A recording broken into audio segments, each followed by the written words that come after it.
خانہ پوری ہو گئی، ممتاز راشد صاحب آ گئے میری جگہ، کیونکہ ہم ہی دو وہ لوگ ہیں جن کے ساتھ حضرت بشیر رحمانی کا رابطہ تھا، بہت زیادہ تعلق تھا، آنا جانا اور مشاعروں میں اکٹھے پڑھنا، بہت زیادہ مشاعرے پڑھے، بہت زیادہ نشستیں ہوئی، اور خاص کر جب ان کی بیٹھ میں ہم جاتے تھے جو گلی میں تھی تو اس میں جاتے ہی وہ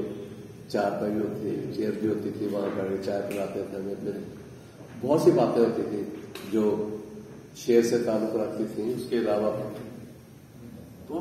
ان کا خوبی یہ تھی کہ وہ ابھی جیسے بتا رہے تھے کہ وہ ڈرتی تھی ان کے اندر بہت، وہ بہت زیادہ دوستوں سے خدائی خدمتگار نہیں سکے، خدائی خدمتگار جس سے کہا اس کے ساتھ چل پڑے، اور اس کا کام ہوا یا نہیں ہوا وہ بات کی بات ہے، لیکن آپ جاتے ضرور تھے اس کے ساتھ۔ اور تعلق ان کا علامہ ذوقی مظفر نگری رحمۃ اللہ علیہ، جو کہ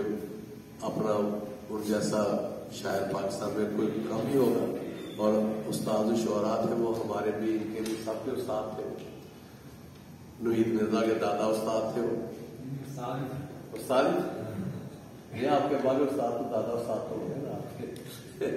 تو یہ سارا ان کے ساتھ ہم اب باتیں کرنا شروع کرتے ہیں، وہ ختم ہی نہیں ہوتی ہیں، اتنا ہم نے وقت گزارا، کوئی 20-25 سال ہمارے گزرے ان کے ساتھ، ان کے میں اپنے آپ مشاعرے میں لاہور میں بھی، لاہور سے باہر بھی، اور پھر کینٹ میں تو خاص طور پہ جتنے مشاعرے ہوتے تھے سب ہم وقت اکٹھے ہوتے تھے۔ تو بات یہ ہے کہ ان جیسے شخصیات وہ کم ہوتی ہیں جن کو جو خدائی خدمتگاروں والے کے ساتھ محبت کا رشتہ رکھتے ہوں۔ جاوید قاسم نہیں ہے، اللہ تعالیٰ اس کو صحت عطا فرمائے، آنا تھا اس سے، بہت بیمار ہے، وہ بھی اپنا بشیر رحمانی صاحب کا لال شاعر تھا جی، اب ہے بھی ماشاء اللہ، تو ہاں بیٹا بنایا ہوا تھا انہوں نے۔ تو ہم سب جب بیٹھتے تھے بڑا مزہ آتا تھا، بڑی گپ شپ آتی تھی، تو دعا ہے کہ اللہ تعالیٰ ان کے درجات بلند کرے، اور اپنے جوار میں جگہ عطا فرمائے۔